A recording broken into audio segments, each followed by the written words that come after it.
frozen! Teamwork, guys, more teamwork. They're burying us alive! Well, shit. Jeez, Louie. Honey, don't you want to beat those bastards?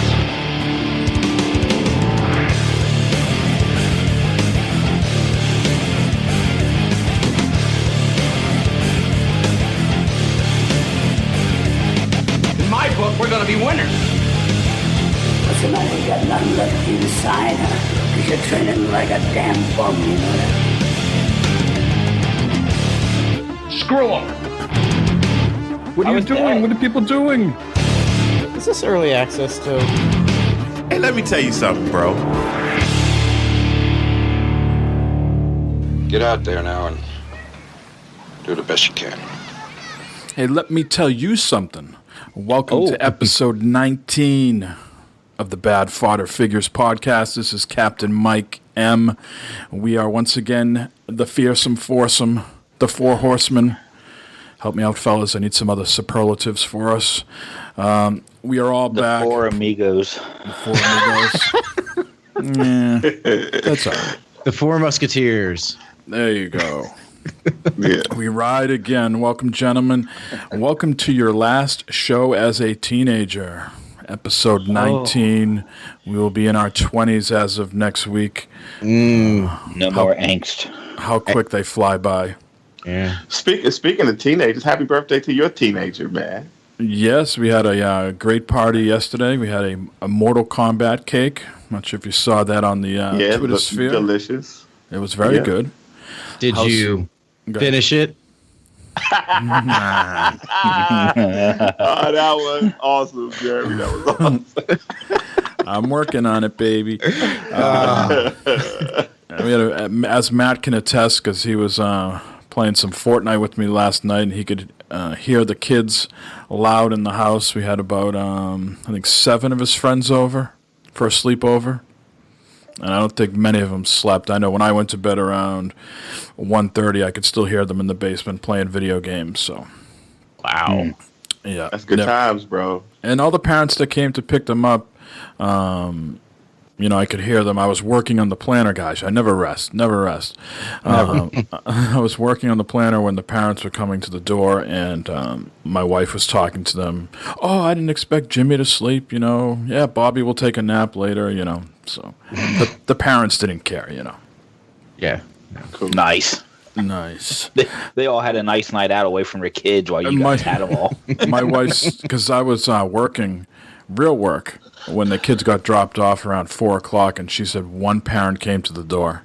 All the other ones were like, get the fuck out of the car and just go. Just like drop them off. Or I don't do know they know them. you or No. you don't know? Oh my word! Wow. One parent came to the door. I Everybody think else. Mike should have addressed each parent at the door. Just walk to the door, open the door, there's underwear on or something. I went downstairs into the basement while they were playing games, and it just smelled of teenagers. I think a couple kids just got out of like basketball practice or something. And I walk in there and I'm like, "What's up, gentlemen?" And they all looked at me and they couldn't care less. They were not intimidated. They couldn't care less. They just looked up and then looked back down. They're like, dude, your dad's Father Time. Santa lives here. So, it was a good time. Proud to have a 13-year-old in the house now. No, Nice. the other kids will be going on 20, 21 any day now. It seems like the youngest one is giving me a run for my money. He's 4 going on like 21. Oh, wow. But I digress. Matt, last week you went sour. Yeah. So you think, right? So I know. Okay, so what did Denny tell you? Denny said it is technically a sour beer. All right, well, listen to this, Matt. We have a man up north in the London, Ontario area, Mr. Papa Bibbs. Are you familiar with Mr. Bibbers? Yeah, they don't know what bacon is up there. So he says sour beer. Here's the lowdown. Lambics are not actually classified as sour beers. They're fruit beers that are generally aged a year before bottled or tapped.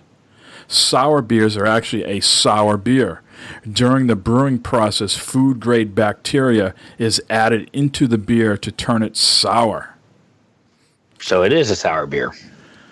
He said lambics are not actually classified as sour beers. But anyways, fun fact. He Wait a wanted minute. How can it be classified as sour? Wait, okay, never mind. He's going to leave you with a fun fact. Okay. Cause this is for you because you brew your own beer. If you use the bacteria while brewing your beer, everything that it touches has the chance of contaminating your brewing supplies and turning all future beers into sours. Mm-hmm. So sorry, boys. Lambics, although sour/tart in taste, are not actually sour beers. So you're going to take the word of a Canadian over a red-blooded American like Denny? Fuck no. I'm just, we need a tiebreaker. We got one guy saying it is, one guy saying it's not. Maybe we have to have Denny on. He says he listens. We'll have to have Denny on to clear the Maggot air. my ass. There used to be a podcast called Prove Your Point. Maybe we can bring that back, and they can both be on Prove Your Point with Larry. How was Larry? I haven't seen him in a minute. Denny. So, Matt, I have a sour beer here as well, though I am afraid to mention it because too. maybe it's not really a sour. It says sour on the label, though. Yeah, Jesus Christ, you got fucking beer police listen to the show now. Yeah. Matt, why don't you tell the audience what beer you have? This is Omi Gang. OMEGANG. It's from Cooperstown, New York. Matt. Pale Sour Ale. Yeah. Matt. Yeah. I have a beer in front of me called Omi Gang with a guy and a waiter on a unicycle. Yeah. Yeah, kind of a white and yellow label. Yes. White and orange. Yeah. Wow, you guys did like a... Wow. We didn't even plan this. I have the same beer right in front of me, Matt. Aren't we queer as shit? Now, Beer jinx. You know what love is? Love is many things, but love is when your wife comes home with not one, not two, but 3 6-packs of beer. Wow. Okay. So she brought home today. I didn't even go out and get this myself. Uh-huh.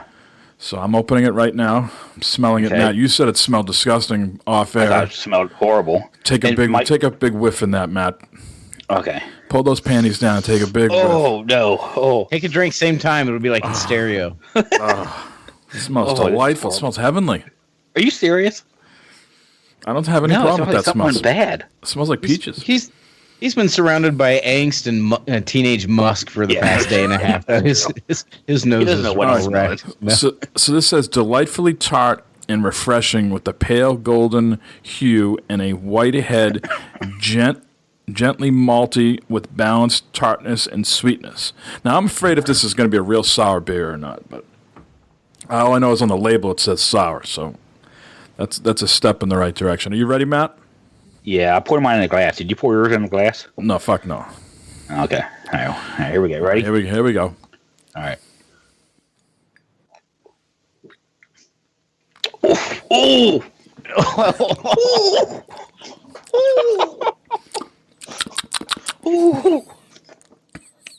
Tastes like It's not bad. It's not. It's got a great aftertaste. God.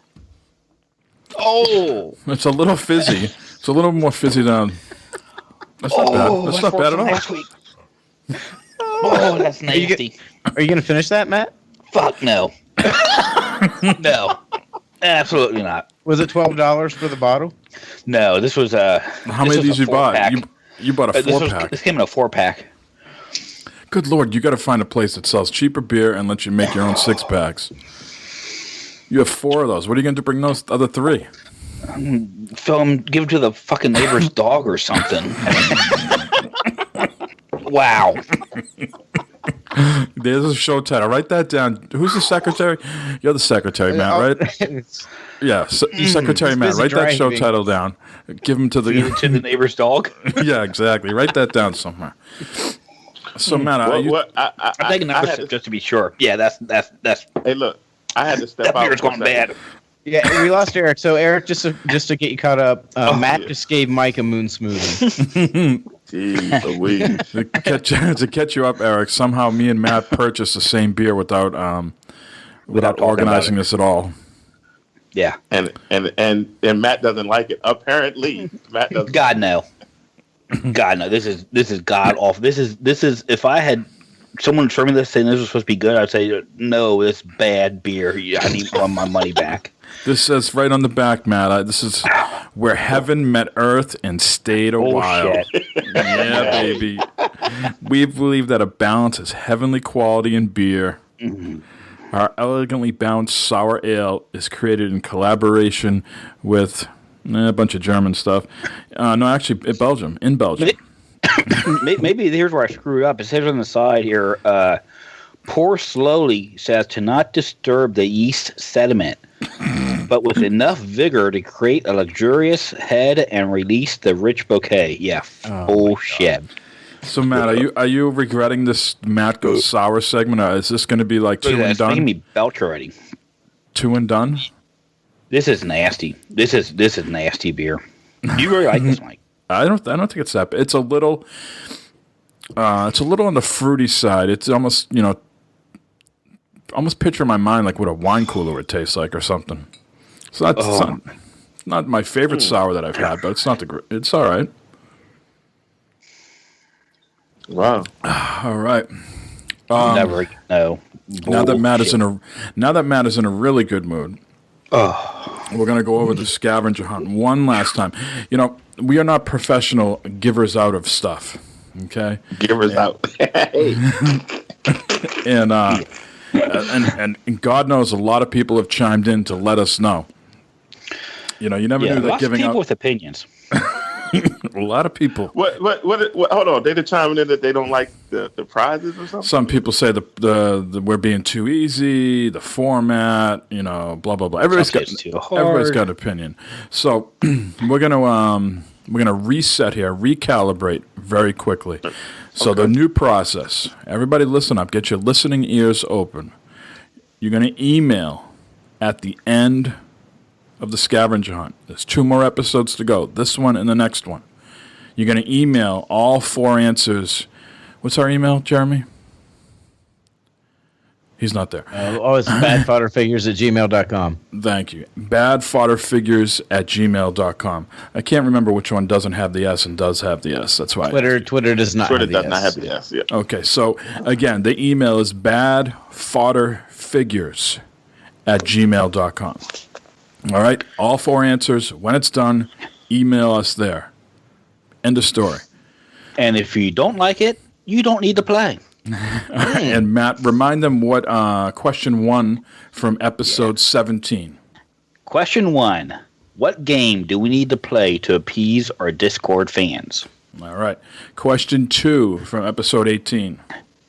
What beer did Matt drink? All right. So, as you're listening to this show, jot things down as you go along that you might feel is going to be pertinent. Because at the end of this episode, which is episode 19, Matt is going to announce question 3. And I'll say it one last time. Email your answers to badfodderfigures@gmail.com after next week. All right, enough of that stuff.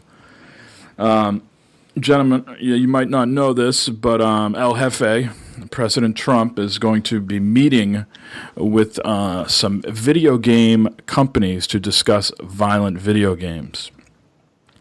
Not sure if you're aware of this or not. Let me read you a quote very, very, very quickly here. He says, "We have to look at the internet because a lot of bad things are happening to young kids and young minds, and their minds are being formed. And we have to do something about maybe what they're seeing and how they're seeing it, and also video games." That's the president. Okay. Don't want to belabor this point too much. The ESA, who was made up of many video game companies, Ubisoft, EA, Activision, you name them, they're a group, and they say, hey, we haven't been invited to the table. But I'm happy. I have inside knowledge here. We have one of our own has been invited by Trump. Mr. Matt is going to be meeting with Trump to discuss violent video games.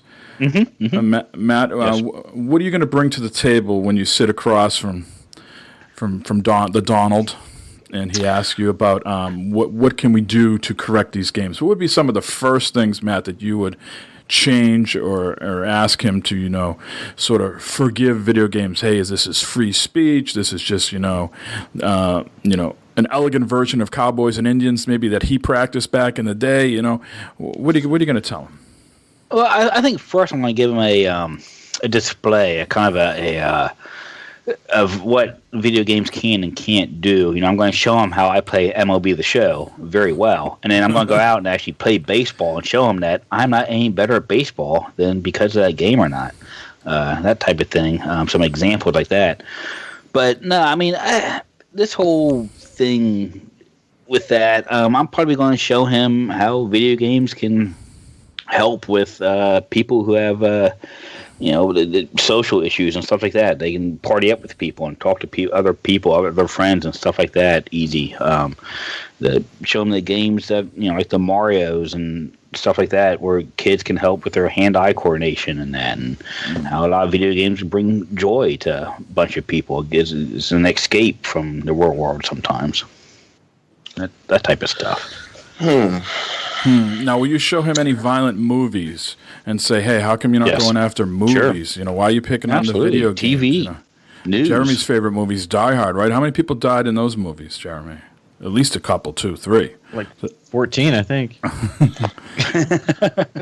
But anything, and what I would tell him is anything in excess is bad for you. Because Matt, like when you played World of Warcraft too much, that wasn't good, right? But that wasn't good for another reason. That wasn't going out. But the point I'm making is spells on people. The point I'm making is anything in excess is bad for you. That's what I would tell him. So, and playing video games can help. Like I know for a fact that people who play, I know it's football players who play Madden. They actually play football, but they learn about playbooks and strategies and stuff by playing that.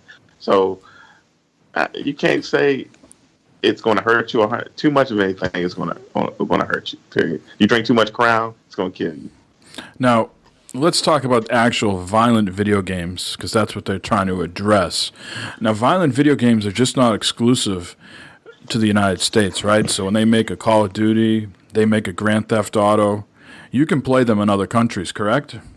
Absolutely. But the United States leads the world in violence, gun violence, school shootings. Certainly they happen in other countries too, but it seems to be more prevalent here. Could you make an argument to him that, hey, the world arena is playing these games, but the problem seems to be here at home? Is really the video games is a problem, and I think we've addressed this before, that it's not the problem. It's probably the people. For whatever reason, have access to things or don't have access to things, and then they maybe act out what they're seeing. But I don't think any of us ever played a Call of Duty, and then all of a sudden I'm going to go out and strap one on now. And no. So yeah, no. I think other. Go ahead. Say, you've been to other countries, right, Mike? Yes, Most I have. of you guys have been to other countries. You have been to other countries. Yes. Matt? Yes. No, Only in his brain. Canada. Okay, so that's about it. Here's what I learned about being in other countries. Things are different as far as let's just use jails for instance, right? So I was stationed in Japan for 4 years, and I worked with the prisons and all that stuff over there. So here's about why people don't go to jail in Japan, why people don't commit crime, because jail's not a good place. Okay, they have a cement floor, and you shit in a hole. And there's no talking. If you talk, they beat the hell out of you, right? So most people in Japan don't want to go to jail. Whereas a jail in America, you can get a degree. You can watch TV, So those are the differences, I think. Yeah. Why stuff goes on. And one of the school shooters from a while ago just wrote a letter about school shootings now. I don't think in Japan they're giving you pen and paper to write a letter about a crime that you committed, and then you can speak out your own opinion about it and send it to a newspaper. No. In Japan, there's no such thing as police brutality. That doesn't happen. Yeah. They don't recognize that word, is what I'm saying. It happens all the time. But Yeah, right. Well, Matt, you'll have to keep us abreast of your meeting with the president. I think it's quite the honor that you're going to go there and try to, talk some sense into him. So congratulations. Are you, Matt? Are you going to be the new Dennis Rodman? Are you going to bridge the gap between I am. him that's and? my goal.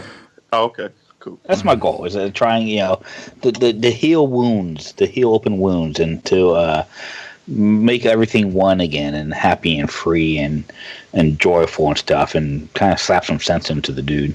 Tell him to stop golfing so much. Are you gonna, when you go there, are you gonna try to pardon this kid from Lake Park High School in Chicago? This person here, a 16-year-old, made threats to commit a school shooting. It sounded like by his comment that people were talking about school shootings online in whatever game he was playing, and he was, I think, tired of the conversation, and he pretty much said, either shut up or I'll start shooting up schools. Yeah, it's probably not too smart. Yeah. So he got reported. And the exact quote he had was, "Y'all need to shut up about school shootings or I'll do one." That's not a good idea. Yeah. So he was, brought into the court, and basically the judge, admonished his parents, and the assistant district attorney said, we would like him to be on home detention, and he cannot play any violent video games. The judge said he could play all the Mario Kart he wanted, though. And Mario Kart can be violent.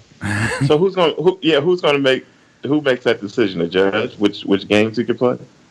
Right, the judge, and basically the judge and the assistant district attorney told that the parents need to be responsible for their kids. And they said it's not so much about the violent video game, it's that these video games let you chat with other people. So they say it's not a punishment per se, it's an extra precaution to help ensure that he has a successful home detention. The county does not usually seek these kinds of restrictions in juvenile cases as a policy, but it was sought in this case because of the nature of the allegations and circumstances. They went on to say, I'm not an expert in video games, but I know a lot of those games, they can communicate to each other. Again, it's an extra precaution. So it seems to be less to do about the violent video game themselves, but chat, which sort of rubs their noses in Nintendo's face, knowing that Nintendo doesn't have their friggin' party chat system worked out. So you can play Nintendo games, A, because they're not violent, and B, because we know you can't chat with anybody. So how old was this kid? 16. So and you're gonna punish me by letting me stay home? Man. No, you're gonna punish him by making his parents be parents. Wow. Yeah. Okay. Wow. Hey, I'm a judge, so you need to make sure you know what the hell your kid's up to. So there's that. Wow. Okay. Yeah. He has to appear in court to face 2 counts of disorderly conduct on March 12th. While the gaming and social media restrictions could not be discussed at the hearing, the spokesperson said the state's attorney office will seek to keep them in place for the duration of his home detention. Wow. So, I'll send her my sour beers to drink. have you made any progress with it, Matt? Fuck no, I was sitting in the corner of my desk. I'm drinking water. All right. Well, Matt has an update here. If you guys know that Matt likes to pinch his pennies, is that what they say? Just save some money here and there. And we've given him a hard time here and there about his scrapping habits, bringing the old metal to the scrapyard. Yeah. You have an update? I went Saturday morning, took the dryer apart, loaded everything up into the back of my truck, went through the old scrapyard. I really wanted to. I forgot to take pictures, though. I was so, excited. I forgot to take pictures of the scrapyard because I was going to do that. Kind of like a photo journal type of thing. Mm-hmm. So I went to the scrapyard and got rid of my washer and dryer and all the innards of it and stuff like that. And I came home with a tidy $35. How long did it take you? I thought you were going to say like $300. Yeah, that's what I thought he was going to say. Yeah, I thought he was going to like rub our faces in and be like, you know what, motherfuckers, I got $300 for breaking that down. I got $35 for that shit. No, my lord. I was excited. So answer his question. Yeah. How long did it take you to take all that apart? Probably Saturday, a couple hours. I took the washer apart a couple weeks ago. I took the washer apart and I took a couple hours. And Saturday, I took the dryer apart and I took a couple hours. So would we say? So we'll just round it off 4 hours in total. Sure. So made about $9 an hour. And that's better than minimum wage. Was the $35 because you took it apart, or was that just like you took the truck and they said, "We'll take everything in there for $35"? So like they would have given you the same amount had you not spent that work. No, I actually got a better price because they considered that the washer and dryer, all that stuff, they're clean steel. So I unloaded that. Then I went over and unloaded all the wire and copper and motors, and I got a different amount of money for that. So but everything was 35 total. Seems like everything a lot was of work. 35 total. Yeah. Seems like a lot of work for $35. Not for me. I thought it was great. I was able to, buy lunch and all types of stuff. You went out and bought some sour beer with it. And Now, will you not even drink these and just empty them out for the recycling? Do you get paid for recycling bottles? I don't know what I'm going to do with them. I mean, I'm sure I'll pass these off to somebody. Somebody will drink this shit. Yeah, I'm sure somebody. Put them in the bottom of the top of the cooler on. I think Denny's coming to Ohio sometime soon, so I'll give them to Denny. Here, drink these. He'll tell me what I'm missing on them. So you've already spent the $35, is that correct? Oh, it's gone. Yeah. I think I got a couple bucks in my wallet left. That's about it. Wow. Did you put it in Quicken? No, it bypassed Quicken. That $35 to my wallet and went to my other places where I was buying goods, and we, exchanged money there. So Quicken didn't know anything about this $35. Okay. All right. Well, we're going to jump into the news here, and Eric, I don't know if you know this, but someone wanted to give you another job. Are you aware of this? No. So Ian Hale said on Discord that he thinks that we should start calling the news segment. Let me tell you something, bro.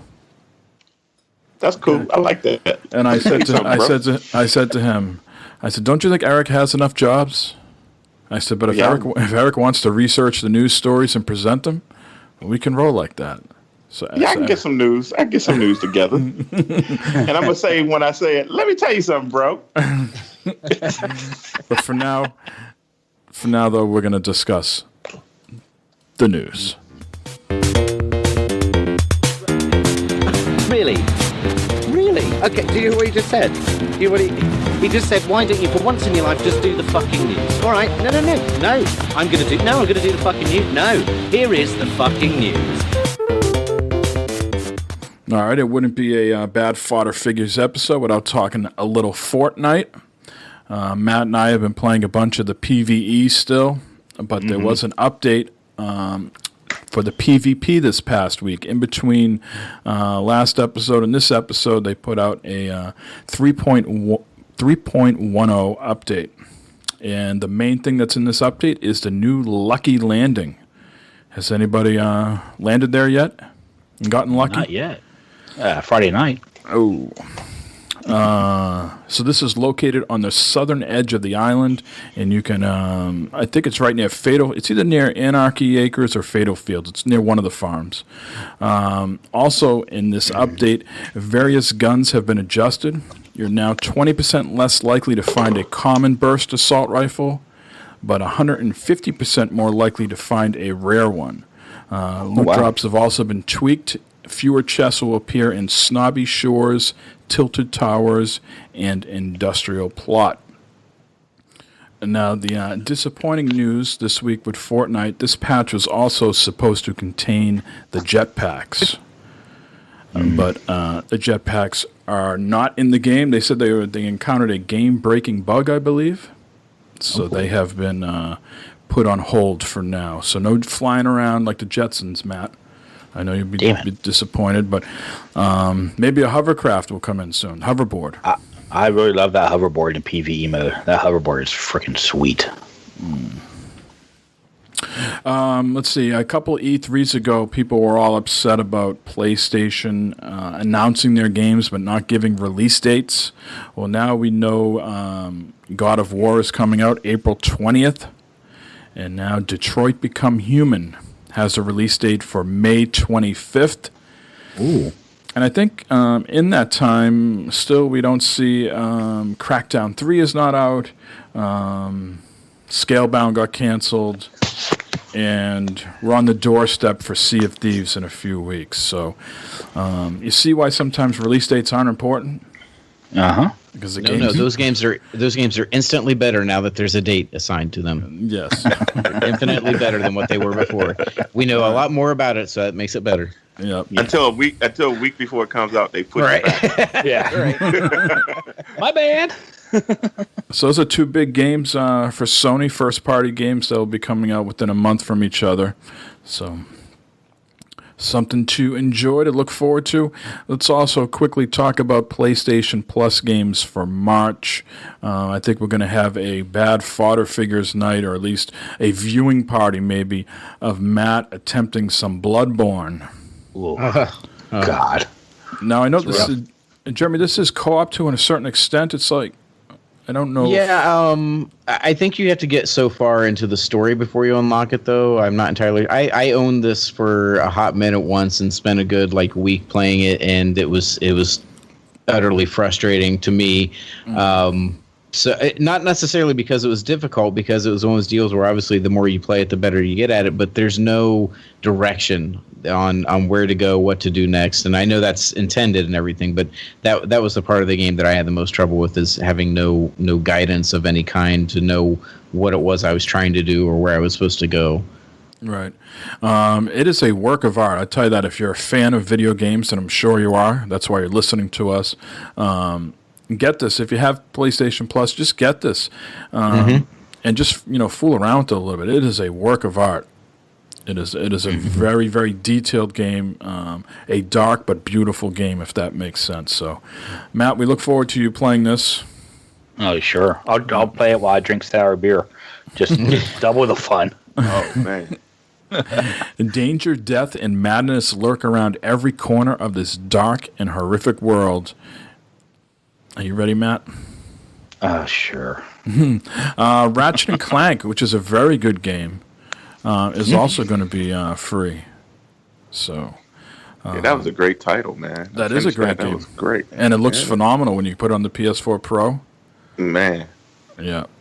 So Bloodborne and Ratchet and Clank are the PS4 titles. Great month. PlayStation Plus also for this month has The Legend of K for PS3, Mighty Number 9 for PS3, which is cross-buy with the PS4, Claire Extended Cut for the Vita, and Bombing Busters for the Vita. Both of those titles are cross-buy with the PS4. Gentlemen, did you get an email this week from PlayStation? Yes. Yep. And they were alerting us. They gave us about a year notice. Is that correct? That wasn't a typo, right? Yeah, not to my knowledge. Yeah, because the date was March 19th or something like that. So we're already. No, it's March 4th. Yeah. March. Yeah. I want to say it was March 8th or March 9th of 2019. Yeah. No, that's what I meant of next year. Yeah. Right. Yeah. So, yeah, they're giving us basically a year's notice that PlayStation Plus is going to discontinue giving out PS3 and PS Vita titles. I think a year is more than enough notice. And how many really titles more can they give us, especially for the Vita? Right. So Yeah. it seems to make sense. I've already seen the snarky articles out there, though. Now, PlayStation is really far behind on Xbox's offerings. Well, we get back to me in a year, and if that's the case, fine. You can have your victory dance then, but it's still a year out. Well, like you said, I mean, not only just the quality of the titles that are left too, but even the ones for this month, half of them or more than half of them are crossplay on PS4. So you're technically, even if you don't own a PS3 or a Vita, you still get those.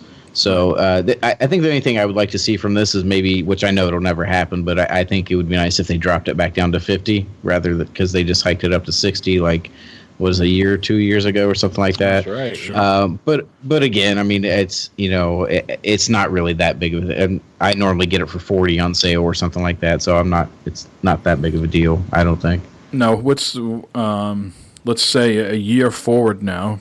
I mean, PlayStation supposedly has sold 2 million units of PSVR. So let's fast forward a year, and let's give them credit. Maybe they sell another million, So maybe they got 3 million. What's to say there's not going to be some PSVR titles in there? You know? Yeah. Which we already had a couple. Yeah, they throw a couple. Yeah, they throw every now and then. Throw your bone. Yeah. So that's the news for PlayStation Plus. I think 2 great titles that you should take a look at. We got some quick Xbox news here. There's an update rolling out this week. If you're in the preview program, be on the lookout for that. The big portion of this update is that they're now supporting 1440p, also known as 2560 by 1440, which, of course, Matt, has more than 1.5 million more pixels than 1080p. Do the math on how many more than 720. It doesn't matter. 720 is where it's at. It doesn't matter. It's a double, Matt. It's double. And the new update also has some audio options. So if you're into that, like adjusting your background music on Spotify versus the in-game music, there's a balanced game audio option now. The interesting, though, they have a streaming service called Mixer. For those people out there maybe don't know that, that is a Microsoft-owned product. And now they're giving something called a share feature. Right, so maybe Matt is going to move his stream over to Mixer, mixer.com/devious Mr. Matt. Maybe he's squatting on that name. Yeah, no one can watch me over there, too. But now if you are playing a title on there, you can share your controller virtually with the viewer. So what this means is that if Jeremy's watching, he can take control of a game by way of an on-screen gamepad, or alternatively actually plugging in a controller to the PC. The streamer and viewer can work together to play a game, or the viewer can grief the main player, which we're sure will lead to some hilarious hijinks. Yeah, I'm sure. Hijinks. Yeah, especially with that on-screen controller. That'll be great. Everyone loves a touchscreen controller. Yeah. So the spring update, Matt, I know you posted something earlier today about Google Chrome and Microsoft Edge. Yes. The spring Xbox One update also updates the Microsoft Edge internet browser to give it a more modern look. So Interesting. do you want to throw some shade at Google Chrome right now? Do you want to get on a soapbox? I don't know what the fuck's going on, but I've been having issues with Google Chrome lately, where it's just, I would open up Chrome and it errors out, said there's no internet connection, DNS errors, and then it's going very slow. I open up Edge, it opened up right away, goes to websites right away, so there's something goofy with Chrome, and I've been having issues with it for a while. At home Try and work? Torch. At work, it seems to be doing okay for the most part. Every once in a while I go to a web page, it times out and gives me the error about no internet connection. But yeah. You ever tried Torch? Torch? No, I never heard of Torch. Torch is just like Google Chrome, really, but it's called Torch. Check it out. Torch. If you download it, you're gonna think it looks just like Google Chrome. Somehow I think it's going to like steal all my credit cards and stuff or something. No, it's Torch. So the new Xbox One update is available now to players in the Xbox Insider Alpha Ring. It will roll out to other testers later in the month. Last bit of news here. This is for you, Eric. Okay. Kirby Star Allies now has a demo on the Switch. I played a little bit of that this afternoon. It's very much a Kirby-esque game. You get to roll around with 3 other characters. This is a 4-player game, so it looks like a couch co-op type deal if you had 4 other people. But you can also have 3 people just be controlled by the CPU.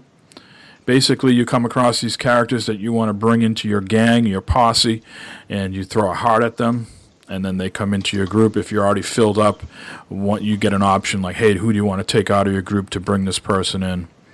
And then from there on out, it's just, very much a Kirby game. You're going these up and down environments, that are very intricately laid out.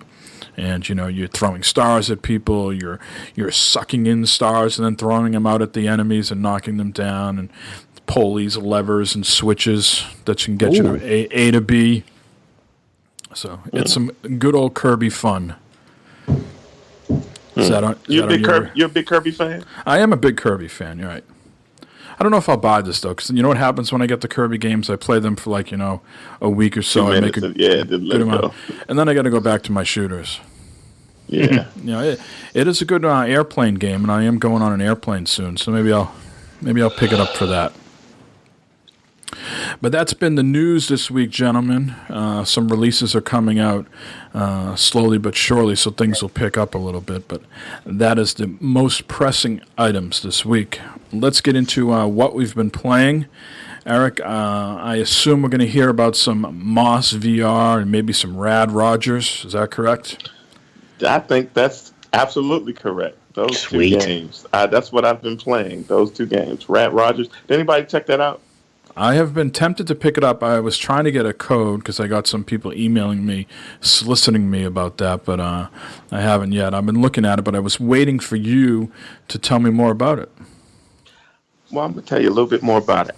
I think that everybody on this planet should have that game because it is so great. It's 90s platformer. Brings you back to like some old school, but the graphics are so fantastic. Have you ever even looked on like YouTube to see the demo of it or anything? Right, yeah, I looked on Steam and I looked at it on the Xbox dashboard. Now, does he have like an attitude? Does he seem like a little bit like a punk? Yes, and he has an attitude and a potty mouth. You're right. Right. Yeah, he has a potty mouth, and he has a console on his back that talks to him. I mean, I guess it's a Super Nintendo kind of, sort of. Right, when you watch the But trailer, it's like they're plugging something sort of like that in. Yeah, and he's putting in the cartridges and everything, and you got to go through these worlds, which are just lush looking and great looking, and stuff is blowing up all over the place, and the color palette is just sick, man. It's so much going on at one time, Now, and it is has this layers of depth to it. is Go this a ahead. remake? Is this a remake? Was this a game before? No, not that I know of. I think it's in the vein of the early '90s, platformers. Oh, okay. So what I got confused on, it says it's as an originals 80s gamer. I thought it said game. Okay, so they're saying that this kid, Rad Rogers, was a 80s gamer. Gotcha. Yeah, it's a shout out to those games back in the day, I guess you would say. Now, what type of weapons and stuff do you have? You have like guns and stuff, or Yeah, you have guns mainly. You have different guns, different type of guns. You got grenade launchers. You have like one pea shooter type thing, but you can power them up and they turn into like a multi-shot type gun and everything. It's fantastic. You go through each level and you got to get to a boss. Now, would you say they put the focus more on the shooting than the platform? Because, platformers for me get tiring after a while. So where I liked a game like Broforce is because it was mostly on the violence, right? And you were doing so much violence that you didn't care about the platforming. That was sort of like secondary. Well, it's. I think it's a decent mix, and it's like Broforce. That's why I think you'll enjoy it because it's not really focused on like a Mario type platforming. Right. It's more blowing up stuff and blowing like up stuff Contra, and get to the end boss. Exactly, like a Contra type blowing up stuff. I think it's like $14.99. So you think it's worth dropping the? I think it's worth dropping It's worth way more than that. If you ask me. And where you I'm playing looking it at on? I'm sorry. PlayStation 4 What were you saying, Matt? Pro. I'm looking at the screenshots of it, and this looks like something that's right up Eric's alley. This Rad Rogers. Yeah. It's crazy. It's crazy. He It's said fun. everyone on the planet needs to buy it, huh? Yep, and the dialogue and what he says and the stuff that he says is hilarious. Now, is it only single player? There's no co-op or anything? Yeah, it's single player. Okay. No co-op that I've seen thus far. Now, this other game that you've been playing has been the sort of the darling of the week. It is a Everybody's- darling. That's a perfect name for it. It's a darling. Because this game has been hyped up for a while. Jeremy, maybe correct me if is it just PSVR or is it also an Oculus and a HTC Vive as well? I don't know. I think it's just PSVR. Okay. So Well, the game, this darling of a game is called Moss, right? and it's centered behind a little mouse called Quill, and it's a female mouse too. A lot of people don't know that it's a female mouse, and it's basically a platformer in a 3D space, and you have to use the environment, and you're called the reader. That's the title of you play a part in this game. You're called the reader, and you have to assist Quill on getting through the level. And you have to manipulate the environment to help her get through. Okay. Now they're saying that this is a $30 game.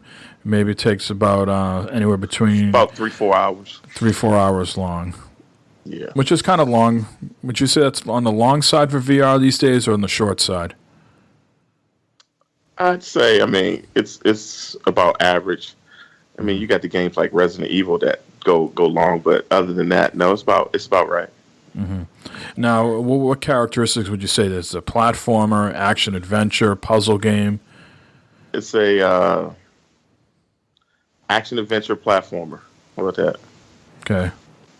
Yeah, I think it's well worth the $30, and the field of view and the depth of the game it shines on the PlayStation VR for that. Wow. So I'm looking at the summary here on Polygon, who gave it a 9. They say Moss is not so much a game as it is an experience. PolyArc sets an immensely high bar for storytelling in VR, exuding careful and deliberate artistry in every aspect, sound design, lighting, camera visuals, to create a world worthy of straining your back to see the area in 360 degrees. In every sense, I felt like I was inside one of those beautiful, gilded storybooks. The only thing that was missing was was the smell of the forest and old paper. And I would agree with that. And it seems like, because it ended so soon, it seems like a prequel, or there will be another Moss. Right. I was listening this week. Twitch was a goddamn snooze fest this week because the doc was off so many days, and I was watching the kind of funny. I don't know if it's a daily show. Game or whatever. Over Greggy? Yeah, Game Over Greggy and Andrea Rene were on, and they were talking about Moss, and they really enjoyed it. But they said Moss 2 is really going to be what people are going to want to play. Yeah, it's the setup. They're just right getting now. started. Yeah, man, you can tell. Yeah. And the way it ended, you can tell that the story's not over. It's not over. Yeah. 2 great games, man. Pick them up. Excellent. Anything else, Eric? That's it for me, bro. All right, that's good stuff. Again, Rad Rogers and Moss. Jeremy, you've been streaming. Your affiliation on Bad Fodder figures there. Mm-hmm. You've been playing Fodder and Sons. Yes, that is the hip, cool title I came up with for playing From Other Sons on the Bad Fodder Figures channel. So Fodder and Sons, get it? I tuned in both times. I will say that you asked me if I got sick, and I would say the first time I was on my phone, so definitely did not. The second time I watched, I was on my computer. I did not get sick, but I could feel a little, this feels a little weird here and there. But tell us about the game. So I mentioned this about a month back, 2 months back, when it was a free weekend on it, and I really liked it, but I didn't get a lot of time to spend with it, and I put it on my little wish list so that way I'd get emails when it went on sale, because I thought, someday this is going to be the right price and I'm going to get it. And I'm in my period right now where I'm not buying any games and trying to be good. Right. Trying to be good. And God damn it, Oculus sends me an email like, hey, something on your wish list is on sale, dude. And I looked, and it's From Other Sons, and it was like more than half off. It was I think it was like $15 or $16. It's normally $40. I'm like, I can't wait for this to come again. I have to, because it's been the thing. Like, I keep thinking back between that and Onward. I just keep thinking back to those two, and like those have been by far the best VR experiences I've had so far. And sure enough, so it came on sale. I took it as a sign. So I kind of broke my. I'm not buying any games, but it was for VR. I mean, I can't have a VR system and not have any good games to play on it. So seems legit. Yeah, man, I would have paid $40 for it had I known what it is. It is come to find out it's kind of a roguelike.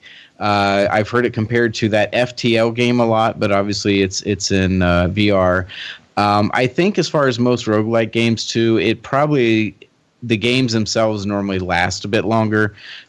Just to give an example, the whole premise is you're trying to move away from these aliens who are trying to attack Earth, and you're trying to get to Earth before them to mount a defense.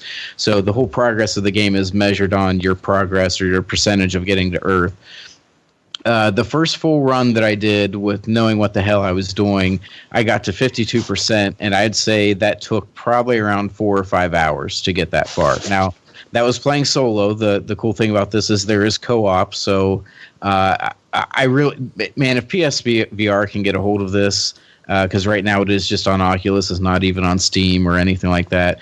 But if this comes to PSVR, they're going to have a really big hit, I think. But yeah, so the premise is, as I mentioned a couple shows ago, is you are a spaceship captain. You have a spaceship with different rooms like engineering, shields, tactical, all that stuff.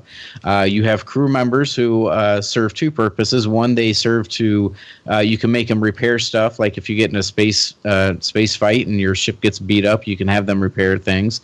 If pirates board your ship, then they can grab a gun and help defend.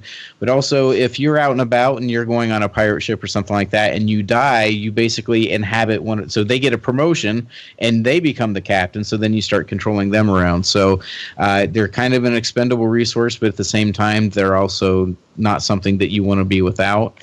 You just basically you pull up this little star chart and you go from point to point trying to make it all the way to Earth. Sometimes you'll get interrupted in your travel by pirates, or you'll get to a space station that's being overrun by aliens or robots and all kinds of crazy stuff. I about shit my pants the other night because I had never fought against the aliens before, and there's more enemy types in this thing than there's in Destiny, I'm pretty sure, which means there's like 12.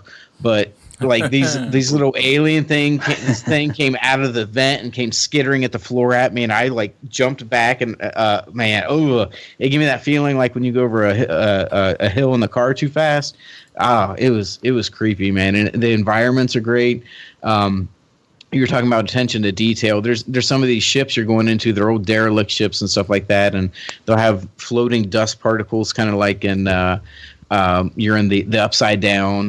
There's like steam that kind of rolls out of these vents and big pools of goopy green slime stuff that's radioactive waste. There was one part last night where I was hacking this computer, and I had this big giant computer screen, and I was standing just right that there was a light behind me, and it was shining on the screen and causing a glare to the point where I couldn't see the screen. So I actually had to move my head to the side so I could see it.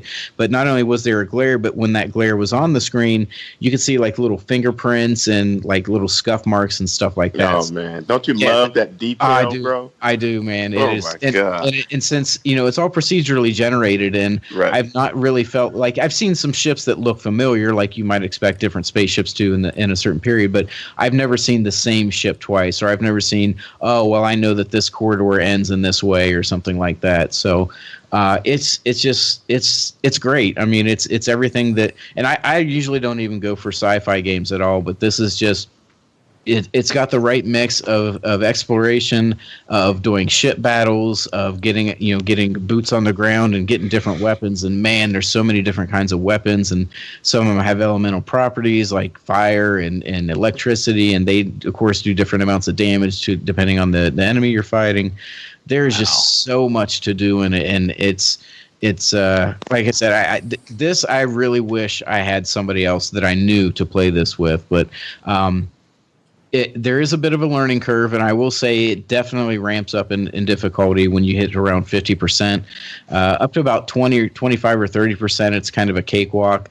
Once you get past that, up to 50, the enemies get a little bullet spongy, and then after that, it just gets really, really hard. But the current run I'm doing now, I think I've played over 2 nights. It's probably around 3.5, 4 hours, and I'm only at 30% of the way to Earth. So I'm going to keep finishing this run. The videos are up for it now on Twitch, so you just have to go to our twitch.tv/badfodderfigures, go to the videos.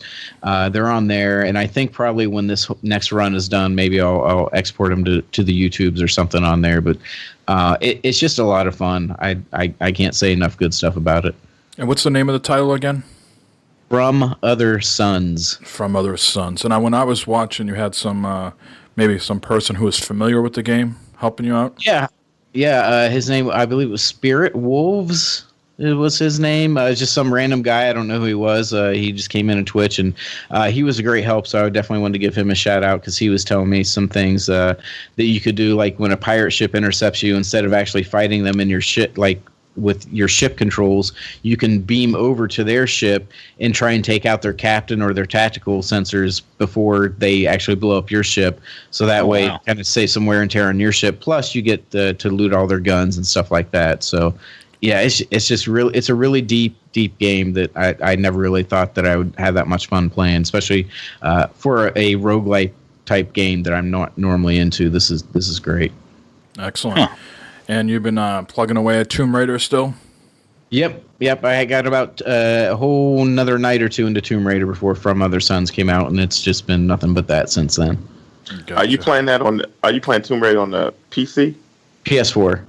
Oh, okay, because they have a VR component to that also. But yeah, I think that's only on the Steam version for PC, which I don't. Cool. Anything else, Jeremy? That's all. All right, Matt. How about yourself? Not much except for a bunch of Fortnite PvE. I mean, there's really nothing new out for me, at least, that I want to play. I know. This March here, there's a lot of games coming up to play with Far Cry and MLB The Show and Sea of Thieves, but until then, it's a lot of just Fortnite PvE on the PC. That's really about it, man. We're doing a lot with Chewy and Bounty over in the UK. Those guys are a lot of fun to play with, especially with playing Fortnite and that. So check their Twitch streams out, Chewy Zilla and Bounty TM over there, and subscribe to them and follow them. So good guys. What keeps you going back to the PvE? What are you liking about that? Because you don't, for me, I was thinking of doing the PvE to get the V-Bucks to go back to Battle Royale, which I enjoy more. But you're not really, you've certainly played Battle Royale, but it seems to me, at least, that you like the PvE better. Yeah, there's something about the farming and the grinding that is actually kind of relaxing in a sense, and it's hard to explain that, but you're just going around beating shit up and getting materials and stuff like that, and then you're going to your home base and building defenses and upgrading all that stuff, and then you're going to these missions and you're finding parts and the stuff you need, and you're defending, depending on what mission you're doing, what quest is, you're defending against things, you're finding survivors, you're building towers. You like Minecraft, don't you? I do like Minecraft. Yeah, I played a lot of Minecraft. Yeah, I remember because you're that type of. I don't know if you have an architectural mind or something. Maybe it's your job. I don't know. He likes games like that though. I've noticed that he likes building and resources and stuff like that. Yeah, and Minecraft is always fun. And he gets very mad if you're building a pyramid on top of where Mike. It wasn't me. I didn't do it. Trust me, I didn't do it. Some other random guy was building a pyramid on top of one of those bottle rocket things that we had to shoot off. Yeah, that's why it wouldn't go off. Now I was going into chat. Because it had nowhere to go. I was typing something in chat. Damn cover on top of your bottle rocket, sir. The cover off the top of it, it'll go. And sure enough, the guy took the cover off, and it started the sequence. It started to work. I'm like, yeah, you dumbass. Take the fucking roof off the goddamn thing. The fireworks got to go somewhere. But I got to get to my scrapping. You can't be holding me back over here. Matt has a lot of patience when it comes to that, I think, though. The building of stuff. And I don't know what that's about. Mike, do I have a lot of patience when it comes to Fortnite? I think for the most part, I think he's cautious. He's cautious. Like the building, though. Right. He enjoys the building, and he is cautious. He likes to put a lot of stuff down, as do I. So yeah, be careful so you don't overbuild, though. You don't want to overbuild. Yeah. I overbuild all the fucking time. Mike is the king of making mazes for these monsters to get through and at. He will just build little tiny walls way out 2 miles away from where you are, and it slows them down. Slows them down. It works. It slows them down. So, yeah, you gotta get on this, Eric. You might have to. You gotta get on one of these game nights with us, Eric. I know, man. I think if y'all gonna do it Saturday, I'm gonna be there Saturday. Well, that's a segue. I'm on Saturday. That is a segue. Go ahead, explain that, Jeremy. Yeah. So a few episodes back, we had a request from a listener. I don't. Was it Bibbers or somebody else? I don't recall. Wanting to know I if think it we was were ever Bibbers. going to do it. Was it Bibbers? Okay, good. Wanting to know if we were going to do a community game night. So we scrounged and scrapped and found. We chose PS4 because that was the one system that we all have. We chose Blacklight Retribution, which is a free-to-play shooter game. It's very reminiscent of Call of Duty. So that way we can all get in there. Like I said, it's free. It can do private matches up to 16 players, 8 on 8. There's all kinds of different game modes and stuff like that. So I will say it was, I think it was either a launch title or it came out near launch. So you're not going to get, the big 4K graphics and all that stuff. At least I don't think you will. I don't know if they ever patched it or not.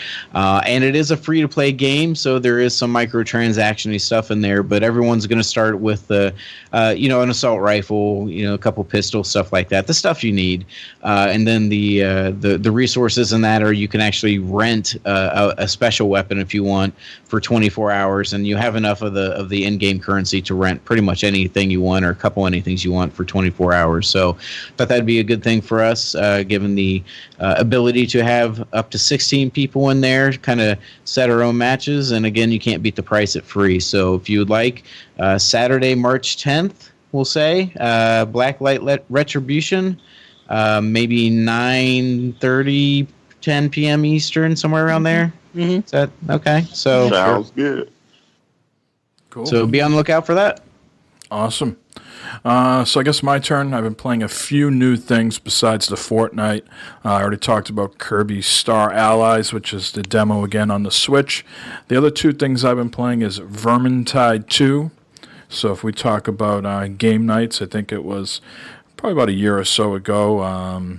Two guys from Gamers in Beta, Joe State and Sean, and myself and Jeremy. We played the original Vermintide and had a lot of fun. Mm-hmm. And Nice. coming up this week, they are releasing Vermintide 2. So I had access to the beta, and I fired that up last night. And man, it looks beautiful, man. One of these first places that I was fighting in sort of looked like, the Star Wars Battlefront. What's the Ewoks? What do they have? Hoth? Is that Hoth? Endor. Endor. Yeah. Okay, it had the lighting and the forestry like Endor. The game looked beautiful, and I think the original Vermintide, you were mostly fighting like rats, right? Vermins. Yeah. And so in this, you start off fighting like these, I don't know, these sort of like Aborigine type looking people, right? They're in sort of, just like a cloth and spears, and they got some sort of, makeup on or something like that, and they're coming at you. Some guys actually are bigger and more Viking looking, so there's a mix of typical bad guys that you will encounter. And then once you get through that layer, you fight the vermins, and all of a sudden, you could be engaged with one of these ordinary soldiers, and all of a sudden you're getting dragged away. Remember how they can do that? Oh God, yeah.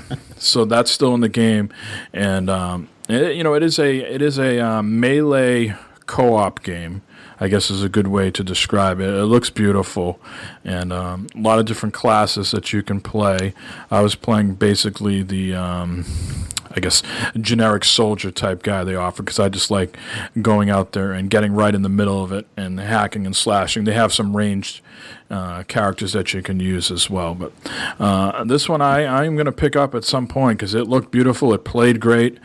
And a lot of people, it was very easy to get in. Remember before, we had some funky issues to get into the game. Those seem to be addressed with this. Got right into the game. What was the difficulty like? Because I know that was one thing. I think that night we played, had it not been the four of us having a good time regardless, I think the difficulty on some of those missions was a little steep. It was definitely difficult. It was definitely difficult.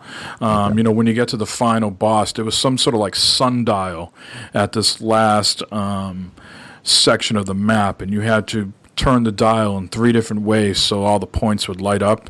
And it was basically almost like a coliseum with the sundial down in the middle, and they could all the vermins just could run through, like picture a coliseum, all the little corridors that they can run out from. And then you got the ones that shoot the gas, the sort of like steampunk looking one. He's got like the goggles on, and he shoots out all the gas at you, and they just come from every different direction, man. So you really got to be coordinated. You got to pick up your team members and things like that. So it was very involved. But we got through it, the people I were playing with. No chat was needed. Everybody picked each other up, and I had fun with it. So. Nice. And the other thing I've been playing is Deep Rock Galactic. So this is out on Xbox One. It's also out on the Windows Store and on Steam. This is an early access. If you buy it on the Xbox, you can play anywhere on the PC. And it's in, like I said, it's an early access. There's a 2-hour trial on the Windows Store and Xbox One. And this, I would say, is they're calling it a sci-fi co-op sort of Left 4 Dead experience. Now, it's a mining game, so it's got, if you like the hacking of like Minecraft where you're breaking bricks. To me, I felt like I was playing a mix of like Minecraft, Left 4 Dead, and No Man's Sky. Yes.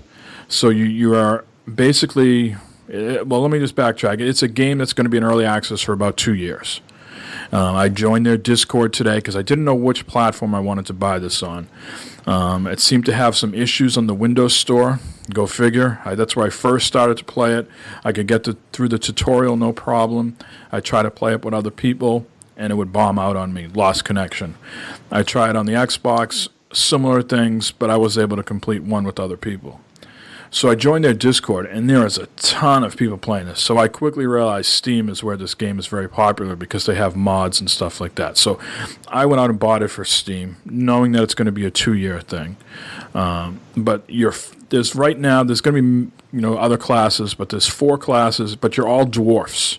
Think of like Warhammer and stuff like that. You're these little angry dwarfs who are, equipped with like turrets and guns, and some of them, your arms are like equipped to like dig into the soil and stuff like that. Some of you're an engineer and you can throw platforms up so other people can get around. But it's a beautiful looking game. It's procedurally generated. It's got its own art style that's sort of very colorful like No Man's Sky, but a little bit more bricky sometimes like Minecraft, but nowhere near pixel. It's not a pixel-looking game at all. It is 4 players. It's all online. It's no local co-op. And basically you go out on these mining missions. So sometimes you just need to go out and bring back some rock. And as you go out into these caves, there's all sorts of crazy monsters, spiders that attack you. And that's where the Left 4 Dead aspect comes in, that you're just doing horde-based killing while trying to collect all these rocks. You get enough rocks, you drop a pod. You make your way back to the pod, fighting more hordes of enemies, and then bring it back. And is it like a 3D game? It's not like Steam World Dig or anything like that. No, like this is like action adventure. Total. Oh, okay, cool. Total like something. I have to check that out. First person perspective, and you get a lot of different gadgets that you can use. Like the guy that I was using had the big. Sort of a Gatling gun, but I also got like a gun that you can, if you can't get from point A to B, you shoot this gun, a little like rope shoots out, sticks into the surface, and then you glide up to that and you can come back down. You can have this little floating robot with you that you can send out to dig dirt for you and mine all the rocks.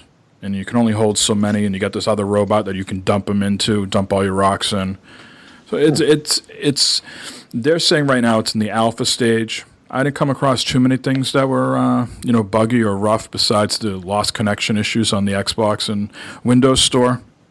So I knew this was going to be something eventually I'm going to want to play when it's finished. But it's something I'm enjoying right now, and I'm having a lot of fun with messing around with the different characters.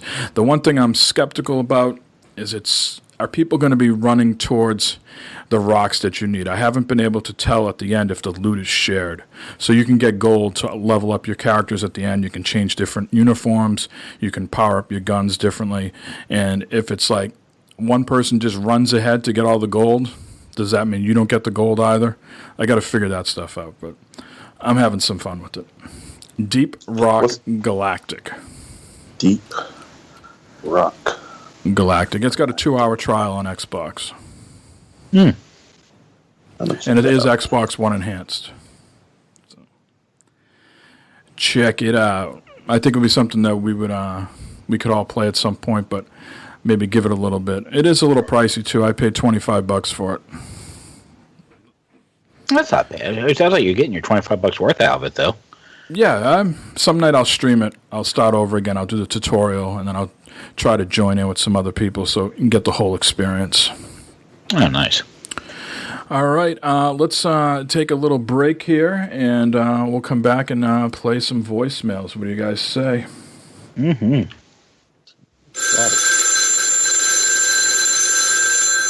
Operator, may I help you? Operator? Are you the operator? I'm long distance, sir. Overseas, may I help you? Directory assistance, may I help you, please? Hello. Hello again. Hello. Hello again.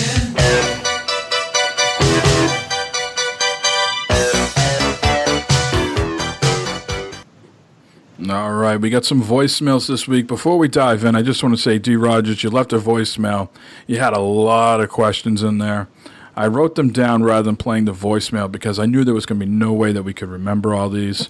So I put them down. We'll try our best to answer them. I'm not sure if we're all going to answer each one. Maybe, something comes to mind. We'll answer as we can. But before that, we're actually going to get to some other voicemails here. Kind of light on the voicemails this week, guys. So we only got 2. So let's kick it off with Los. Yo, what is up? It's Los. Checking in, seeing what's up. Hoping everything is good. I just noticed Matt tweeted today. I just checking up on Twitter now that he's rewiring something and installing outlets. I've been doing that for the past week and a half, and I too, I cross my fingers whenever I flip the fuse back on that nothing. I don't hear no sparks and see anything catch fire. So far, so good. Knock on wood. And, same for you, Matt. But yeah, the current conundrum right now that is plaguing us, we don't know what to do with our TV. Do we mount it on the wall, or do we get a TV stand to put it on? And the thing is, if it goes on the wall, we got to put the cords and stuff behind the wall. That's where it's going, because we're not having the walls draped down and covering them like we did before with that piece of plastic that you paint or whatever. But yeah, how do you guys have your stuff decked out in your living room, your setup? Do you mount it? Do you hide the cable behind the wall? We're bedazzle it. Leaning towards an IKEA set, that has the thing where you mount it and all that. But mounting a TV on IKEA furniture, I'm not too sure about that. But let me know what you guys are doing. Still with the home improvement stuff. Maybe when I come back to my show, it's just going to be a home improvement show and not video games. That's probably what it's going to be. But peace out. Take it easy. Have a good show. Los the Tool Man. Yeah. So, Matt, what were you doing this week? I had to. We almost had a fire in the house a couple weeks ago with one of the electric heaters that we have. We had a plug, and the plug is kind of loose. So when you plug it in, sometimes the plug will maybe come out, type of thing. When you plug something. So I guess the plug started to come out and it arced or something, and it actually started a little fire. Actually melted part of the outlet and everything. Good thing my wife was home and saw it and quickly yanked out the plug. And the fire, wasn't much. It was kind of smoldering and stuff. So I had to replace that plug. I'm sure you handled that with a lot of grace. That's what I was thinking. You ever see a Christmas story? You ever see a Christmas story? Yeah. You plug it in. That's it. That's what It was something like that. Yeah. I'm sure, I would love to be a fly on the wall when Barb called you and said almost was a fire in the house. Oh, she sent me a I would text. love to have heard that exchange. She sent me a text. Oh, she about was it. smart. Yeah, I'll have to send you guys the picture of the plug that she sent me. I got it on my phone somewhere. But anyway, so I replaced that plug, and then we have a light in the hallway that my wife absolutely hates. It takes some little fancy bulbs that look like like a fake candle, candles, like the wicks on the top. Yeah, and they always get burnt out very fast. They don't last at all, and some of the bulbs are actually broke inside the socket thing, so you can't get them out. Jesus. Yeah, so What's going on there? Who? So I finally replaced the hallway light after many years. There, she finally kind of forced my hand to replace the goddamn thing. So I did. I replaced that. So I don't like electrical work because things go bad. No. You turn off the electricity when you're doing electrical work? Yeah, which pissed the kids off because they were both playing games, and you never know what goddamn breaker is what, so you have to break them off. It's light off, no. Go turn it on, turn it on, light off, no. Turn it on, turn it off. Is it off? The kids, God damn it, the games are not. What'd you do? My game just went off. Like, well, it's not that one. God damn it. No, I said that. I can't. He was paraphrasing. Yeah. Oh, okay. But he said, "Fucking dad." Yeah. But turn the power off to the socket and the plug there into the light there. You know what the best is, right? The best is when you're cutting a secret door into a wall, right? and you think you got the power off, and then you cut the wire, and you realize that it's not. Oh no! You're like, oh wow! Shit, what was that? Yeah, that happens. Oh my god! Wow. That's why I don't have secret doors in my house. I do that thing. What's it called? Paying an electrician. Yeah, that's what I do. Nah, you gotta do it yourself. But Los asked me, will you have the wires? Nah, I put mine in the wall there, player. Put them in the wall, man. Yeah, Mount it and put it in the wall. Well, you have so many TVs, Eric, that you couldn't have all done that for all of them. I did that for every last one of them, straight up. You all have them mounted in the wall? All of them. Yeah. Okay. I'll have to go look at that video again. Yeah. That's what I do. It does look clean when you do that, though. That's a nice, clean look. So that's what I do, and I don't do it like I ain't paying the Geek Squad to come in there to do it. Not happening. So when we did our basement down to the studs, we did that whole wiring where you put the tube. So basically our TV is mounted on the wall, and then underneath the TV we have this built-in entertainment center. So there's a tube. There's a tube inside the wall where we fed the cord down through, so it could plug into the receiver. So there's no wires at all that you can see down the basement. Upstairs in our family room, we have like sitting. It's not mounted anywhere. It's in a corner, so all the wires are in the back. You don't see anything. Yeah. What are you guys? Mount entertainment center. What do you do? TV stand. Yeah, that's what I was getting at. TV stand. Yeah. I put mine on the wall, and I have a like an entertainment center under it. But I have special tools for that. They have this thing called a magnet pull. It's a magnet that you hook to the wires, and you pull them through the wall. No. It's all kind of little tools and stuff that you can use. I think one of the reasons I prefer generally not to mount it on the wall is I hate the TV slanted down look. I know it's supposed to be better for the glare or whatever, but I just hate that look of them sort of like tilted down. Yeah, mine's are flat though. Yeah, the one I have in my basement, I have it flat on the wall like a fucking piece of paper. Yeah, you know what I mean. Exactly. I hate that look where they're like tilted down, so like if you have your windows open, the glare doesn't bother you. And I don't like those articulating mounts. You ever seen those ones that you can pull out and move the TV? I don't like those either. Well, that's why I got in the garage, so I can take my TV and spin it around from. That's fine in the garage. Yeah, in the garage. But my parents have one of those in their living room. Yeah, my parents have theirs in their living room. But they bought this. They bought the house like that. The thing is bolted on like friggin'. You could put like a tugboat behind that damn thing. There's so much friggin' metal. I'm looking at it. I go, I wouldn't even know how to take that off if you wanted a new TV. And the TV is like, there's so much bezel on that TV, and it's pointed like, I'm going to spend all this money on a television. I'm going to point it looking it down on the ground. Get the fuck out of here. Yeah. And Jeremy, what about you? You have your television on a swing, and it points to the ground? Half and half, actually. The family room we have it's on the wall. We have we don't have the fancy tubes or magnets. We just have cut a hole in the drywall behind the TV where it covers it up, and then another one lower where the little entertainment center fireplace thing covers that up. And we just snaked a string in there at one point. So now anytime we just make sure that string stays in there, and then we fish the wires up and down through there as needed. But then in the basement, I've just got a stand that has a built-in TV stand that has a built-in mount, I guess, to it. And then that's what I spend most of my time on. But of course, the family's upstairs, so we got a little both. Gotcha. There you go, Los. Hopefully, we answered your question. We got one more voicemail here. Fodder figures. Hello, gentlemen. Hello, gentlemen. Hello, gentlemen. The one and only Double F. No. Calling in this week. Yes, Keep the streak. Week I called in early, bright, shiny. And this week I'm calling in at the tail end, right before the cutoff line. But hey, I slid under the gate, and I'm in.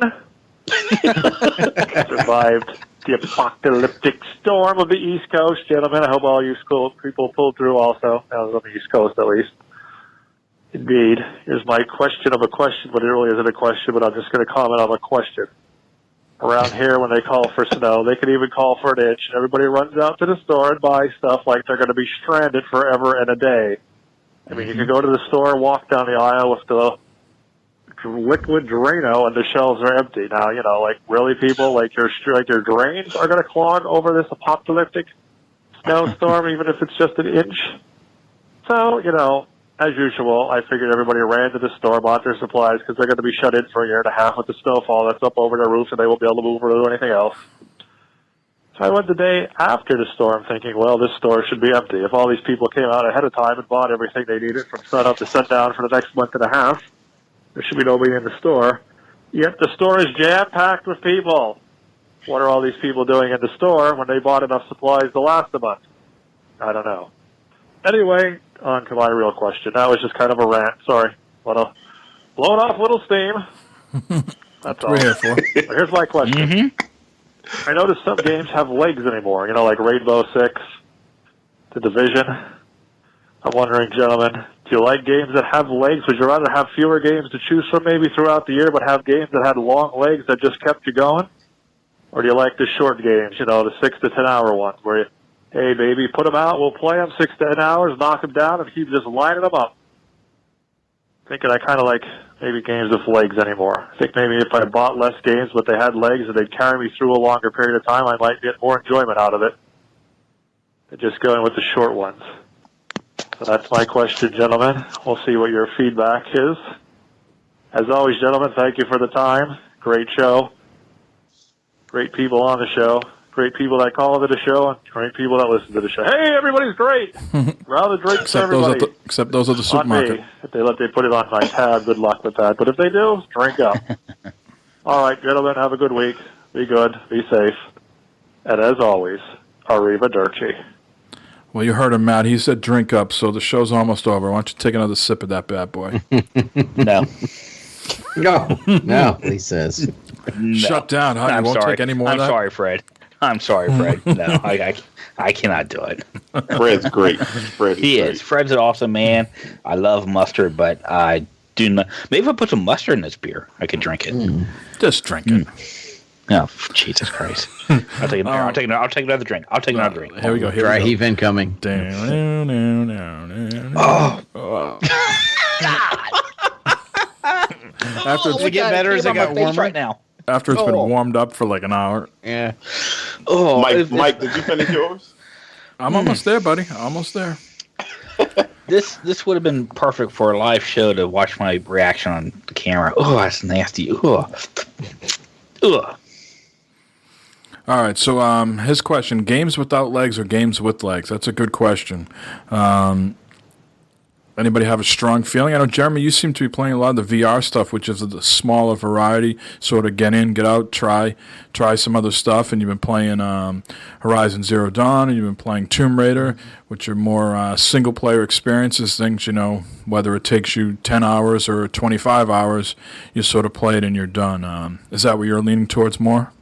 I think I want games that just have thighs, so maybe cut them off at the kneecap. So I don't want just like a 3 or 4 hour thing, but I also don't want a 10-year plan that something that has I have to basically buy the $60 to play the game every single year. So right. Like The Witcher, something like that where you, for the most part, you buy it once, or at least you can buy it once. They might have DLC that's optional or whatever. Skyrim, that type of stuff, and even doing the From Other Suns stuff. Technically, a game of that might only be 4 or 5 hours, or at least what I play of it. But like, you can play it again, and it's not the same game over and over. So somewhere in the middle, I think. I definitely get to a breaking point. So like, I had like 100+ hours in The Division, and they're talking now about they're going to have a month-long event in The Division, have people come back, and while that might be fun for like a game night, I cannot see myself grinding for a whole month again in The Division after I already have like over 100 hours in that game just to get some sort of fictional piece of armor.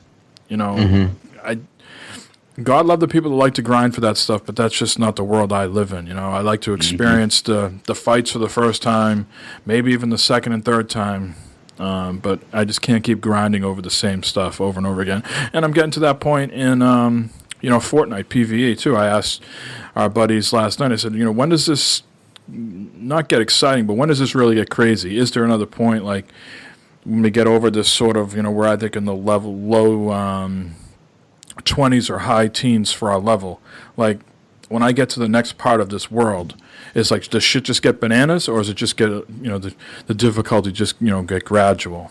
And they took us into a place where it was kind of bananas, but it still didn't blow me away like like totally different types of enemies. You know what I mean? It was still the same type of enemies, but just a lot more of them and a lot high powered. So a long-winded way of saying, I like games with legs, but they can't get to a breaking point for me where, all right, I've put 100+ hours in this. I'm out. I need something else now. But I think me personally, just because it's maybe like a 4-hour game, it still can be satisfying. Like Moss, it's Firewatch. fantastic. Yeah. So with me, I think I'm more of a type of person. I'm like let's say a person who likes cars, right? I want to drive everything. Right. Yeah, I want to kick the tires. I want to feel it out, see what it's about. Now, do I like driving a Ferrari? Hell yeah. But I got a Camry too. I drive that shit too. I'll drive whatever. That's just me though. So I like satisfying. If it satisfies me, whether it's 3 hours or 10 hours. Now, am I going to play at 100? Probably not. I've gotten to the point now with Twitch, and the more streaming I do, or the more streaming you guys do, and I tune into to watch other people, I'm finding myself playing less single-player stuff because I'm looking for that sort of interaction, whether I'm watching someone play with other people or me playing with other people like Matt and you guys. So that's where my tastes have gone recently, and I keep telling myself, got to get back to the single-player, got to finish Fallout, got to finish the DLC in Witcher, got to start Prey, Well, see, that's kind of the stuff I was talking about, because that stuff will wait on you. It'll always be there. Skyrim's going to be there. Witcher's going to be there. Horizon Zero Dawn's going to be there.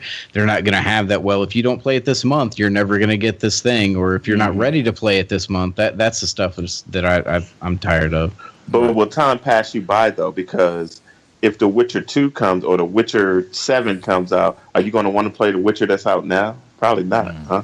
Yeah.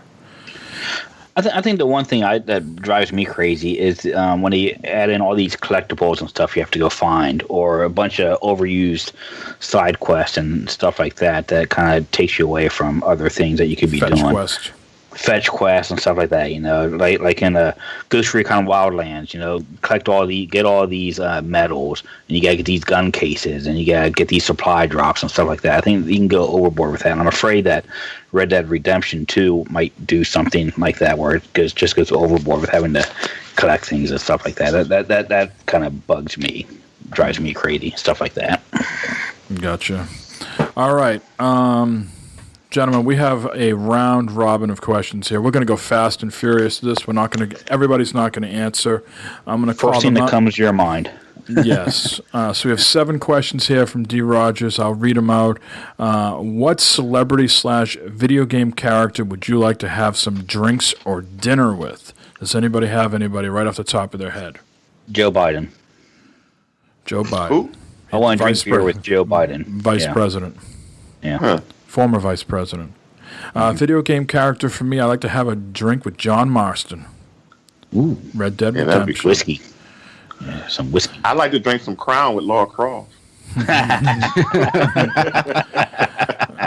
All right, moving on here. What you already claimed Laura, so you can't have her on this one. What celebrity/video game character would you like to have? I didn't answer that. Sex with is what he asked. Oh, wow.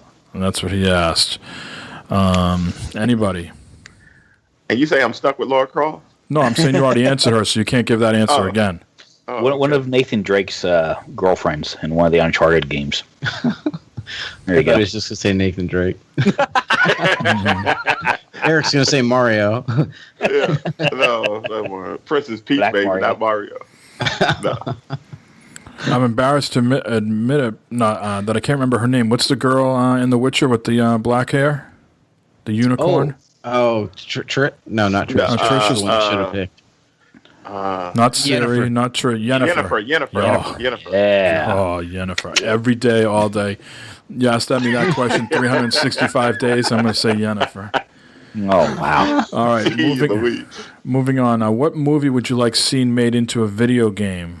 You guys watch the movies? I went to a movie today. I actually really enjoyed Black Panther. I'd like a high action-adventure Black Panther game. What about you guys? Anything else that comes to mind? Movies? No, my mind just went blank. Yeah, mine too. How about the other way around? What game would you like to be seen made into a movie? Would you like to see The Witcher made into a movie so you can see all those jumblies? Yes. Yeah. Yeah, make it yes. I think they're doing that on Netflix, right? They're doing that on Yeah. Netflix right now. Yeah. He goes on to ask here, what celebrity would you want to meet? Matt already said Joe Biden. Anybody else have a celebrity that you'd want to meet? Jennifer Aniston, because she's single now.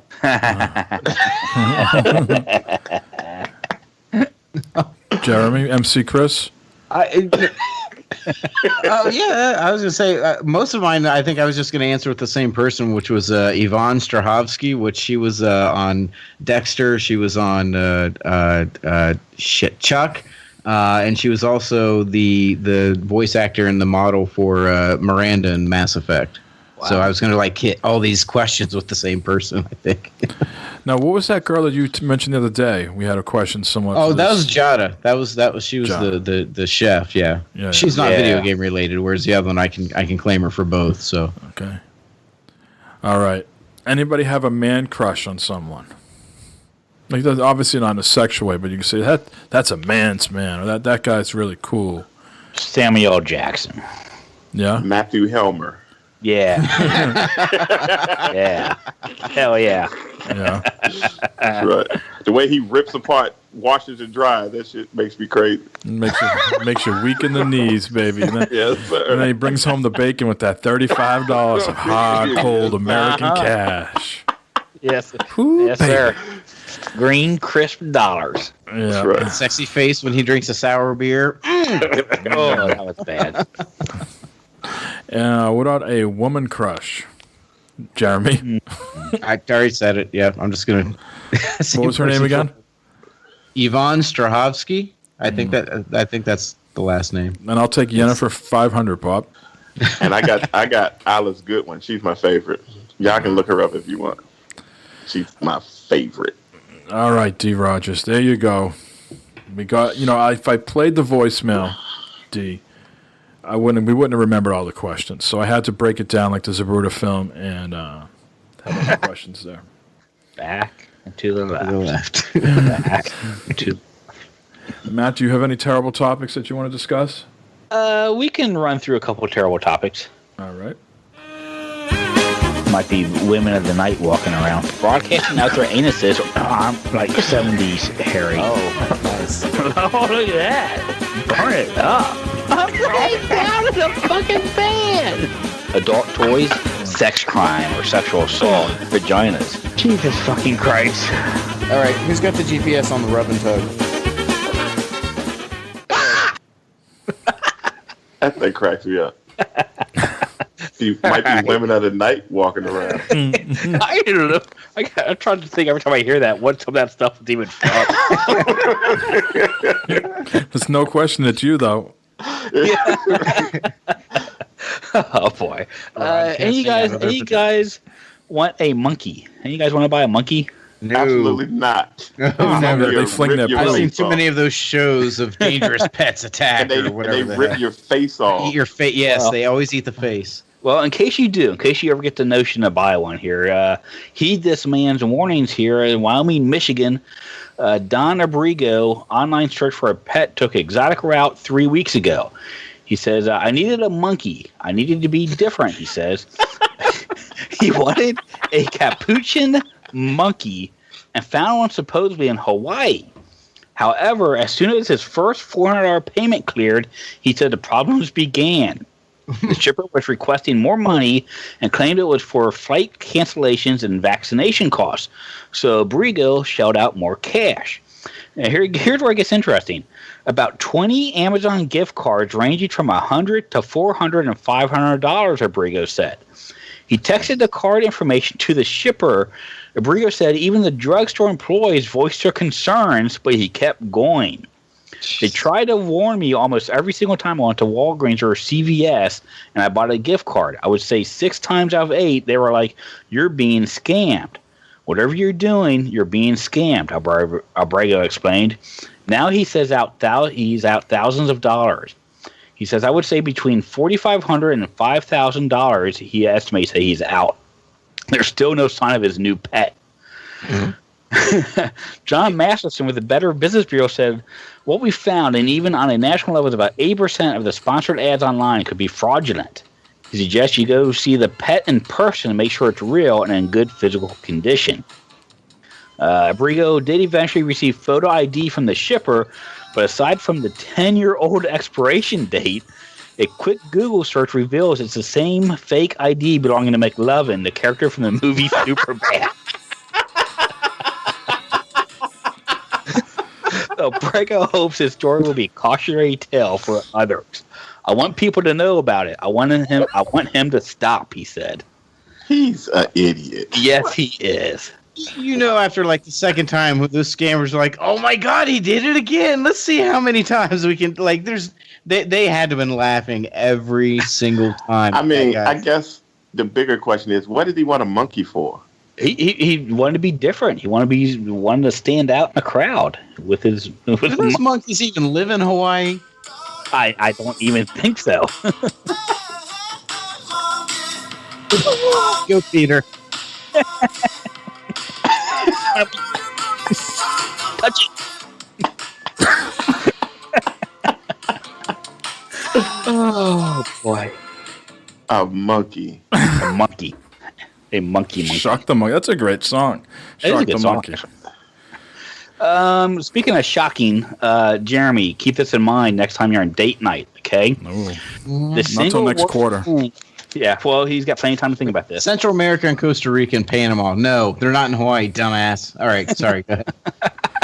The single worst thing men can do during sex. Now, keep in mind, gentlemen, here.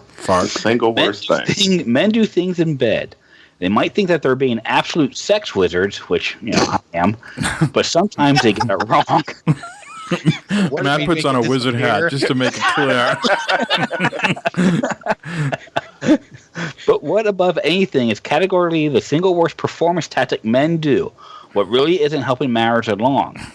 Apparently, it's men bragging about their own skills in the bedroom. Yeah, you like that. According to a new study, women think that men who boast about their sexual prowess are not as exciting as they might think. Basically, it's a turnoff. The report, appropriately titled, Do Women's Orgasms Function as Masculinity Achievement?, explores how macho, stereotypically manly feel after sex. And it appears that these types of guys might ruin the moment or the calm time after it by proclaiming their brilliance. These guys are making a woman's orgasm all about them, the man. Well, of course, we're the one that caused it, right? We're the one that made the orgasm. Shh. So, Keep going. it says, when it's actually about her, the woman. Lots of men base their masculinity on how good they are or perceive they are in bed. The research quizzed 810 men on their sexual habits and how many they feel after helping a woman climax. Men who are worried about their masculinity often feel better about themselves with their sexual partner orgasms. It's an ego boost, but while they might feel better, women don't. So there you go, guys. Don't boast after sex. Like, yeah, I really hit that hard, didn't it? Oh, baby, look at my prowess. Stop high-fiving myself in the mirror. Good. I am good. I'm real good. I made you feel good. Don't do that stuff. The live look into Matt last Friday. Twice. I made you feel good. Twice. I made you good. Twice things happen. See me strip that dryer? I should have done role play with that. Put on some baggy pants when my ass crack showed. Yeah, Get that $35 in singles. Just throw them on the bed. Yeah. Get on top of them, baby. No. I made it rain. Oh boy. That's all I got for stories this week. We'll keep the other ones for next week. All right, since you're going on with the humble brag, Matt, why don't you give your why don't you give your shout outs first? Yeah, I want to shout out Bibbs. Even though I make fun of him in Canada, Bibbs is a pretty cool dude, even though he's from Canada. He's a good man to play games with now. He, especially if you're playing the division or something like that with him now. He's a good guy to chat with. Same with Jay, Iron Hell. He's fun to chat with too, also on PS4, and Mark and all them guys. And they're always in the streams and stuff talking to us and that, so it's always cool. But those guys for sure, they're great guys to be gaming with. And what do you think about Bibbs's take on sour beer? He has his opinion. All right. Eric, what's your opinion? Eric, what's your opinion on shout-outs? You have some? Yeah, I got some, man. Let's shout out everybody that listens, man, and everybody that keeps me honest in Discord. And, it's cool. You know what? Where's Vaughn at, man? We didn't hear from Vaughn this week. Right. Took the week off? I guess he did. I guess he took the week off. So shout out to Vaughn, man, and you guys, man, and that's it. All right. Jeremy? I want to give a shout out to my crew members who are still alive and pour one out for those who aren't. I want to. That's yeah, I was going to say, Vaughn, what's going on, man? Hope you're okay. And I had a little Twitter banter with the gentleman from Retro Rants podcast, so I started listening to them. So give them a listen if you're into old timey games. They got like a Facebook group where they all do kind of a book club, but they play old video games instead of read books. So it's kind of a neat little concept I hadn't really thought of before. All of our fans, all of our listeners and watchers and viewers and all that. And just keep in mind next week on the 10th, March 10th, will be our game night with Blacklight Retribution. So hope to hear and see a lot of people there. Excellent. So my shout-outs are going to be more housekeeping to start with. Let's ask Matt, what is question number 3 of the scavenger hunt? Our question for tonight is, what game does Eric think everyone on the planet needs to buy? What game does Eric think everyone on the planet needs to buy? Okay. That's a good question, Matt. That is a good question. Now, Matt, we had 2 voicemails this week, and Vaughn wasn't here, so maybe Vaughn needs to know the number again. Matt, why don't you give Vaughn the number? Yes, sir. 508-659-BFFS, 508-659-2337. Excellent. And I'll echo all the other sentiments. Thanks to everybody that listens, hangs out with us, criticizes how we give out stuff, critiques the beer that critiques the beer that we drink that we think is sour but really isn't sour. Everybody that just makes this feel like a great group. We're just a bunch of great group of guys and girls and people to hang out with. So yeah. We'll be back next week for 20, maybe. Oh, we're going to go buy a fucking monkey. Yeah. Some guy in Hawaii. With some Amazon gift cards.